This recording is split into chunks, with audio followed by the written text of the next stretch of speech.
So I'm riding a bicycle along Edgewater Drive right now, and to my left is Lake Adair.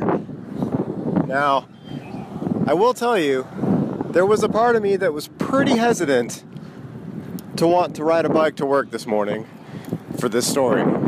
But as I'm riding through this moment here, this lake is just absolutely stunning, absolutely gorgeous. I'm at the intersection of Edgewater and Princeton. I was in a bike lane, but at this intersection here, the bike lane ends. So technically what I'm about to do right now is illegal.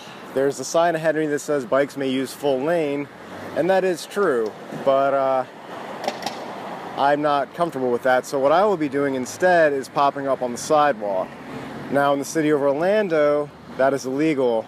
Neighboring Winter Park, bikes are allowed to use the sidewalk. Riding a bicycle to Frank's work was one thing. Frank knows the way, he knows the streets, he knows the intersections.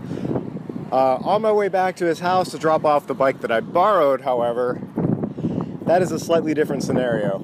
I actually am relying on Google Maps to get me there, which has me going along Edgewater Drive for the bulk of the trip, which, as you can imagine, is a much less pleasant bike trip than the residential roads that we took for the bulk of the trip to Frank's work.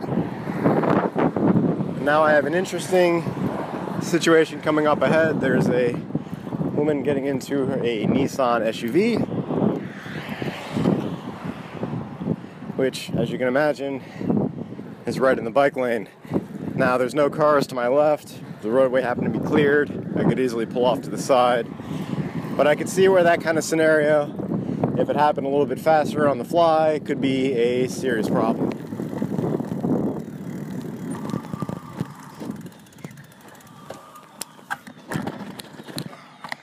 So I'm now back at Frank's home in College Park. I'm a little tired, but that's probably me being out of shape. Well, it's not probably me being out of shape, it's me being out of shape. I don't think it's really the ride's fault. Hygiene-wise, I don't feel incredibly sweaty, which is something I would have expected. Also, I'm a little sore in places the FCC won't let me talk about on the radio, but I imagine that's another thing that would change if this was my normal routine. So, overall, it was actually a very enjoyable experience. I was able to make the ride as a novice without Frank's guidance in 25 minutes from his work garage to parking his bike behind his house. So there's definitely a sense that this would be a very feasible commute if this were my daily commute. I think this would be very doable. But as Frank pointed out, Frank bought his house with the intention of being able to commute to work, which is not a luxury that everyone will have necessarily. But, and with that, I'm going to call it a day.